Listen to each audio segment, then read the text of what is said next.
বন্ধুরা কেমন আছো? বছরের শেষ ভিডিও তোমাদের সঙ্গে এখন শেয়ার করছি। আমার মায়ের বাড়িতে থাকাকালীন এই ভিডিওটা করেছিলাম। তখন শেয়ার করা হয়নি, এখন করছি। অনেক দেরিতে শেয়ার করলাম।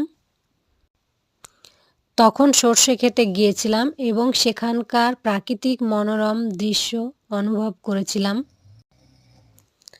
মায়ের বাড়িতে অনেক গরু, ছাগল, হাঁস, মুরগি আছে, সেগুলোকে আমি একটু আদর যত্ন করছিলাম।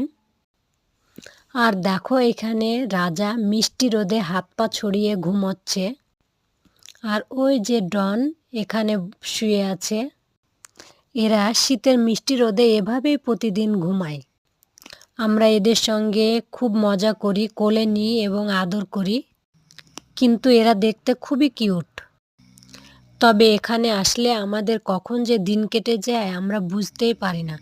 এদিকে খুব ঠান্ডা পড়ছিল, তাই এই বাচ্চাটাকে আমি জামা পরিয়ে দিচ্ছিলাম।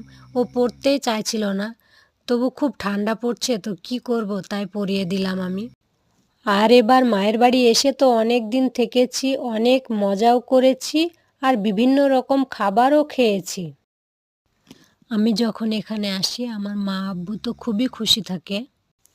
আর যখন চলে আসি মায়ের খুব কষ্ট হয়, কিন্তু এটাই তো নিয়ম। ছোটবেলায় মেয়েরা বাপের বাড়ি আর বড় হলে শ্বশুর বাড়ি, মেয়েদের কোনো নিজস্ব বাড়িই নাই। আর যে বাড়িতে ছোট থেকে বড় হয়েছি, কত খেলাধুলা করেছি, সবাইকে খুশি রেখেছি, সেই বাড়িটায় বাবা মা না থাকলে একদিন পরের বাড়ি হয়ে যায়।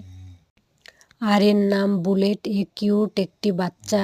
আমার ছেলে মেয়ে একে আদর করছিল, আমিও একটু আদর করে দিচ্ছিলাম। আমরা সেই দিন চলে আসব, তাই তাকে আদর ভালোবাসা দিয়ে একটু ভরিয়ে দিচ্ছিলাম। ভিডিওটা কেমন হয়েছে অবশ্যই কমেন্টে জানাবে।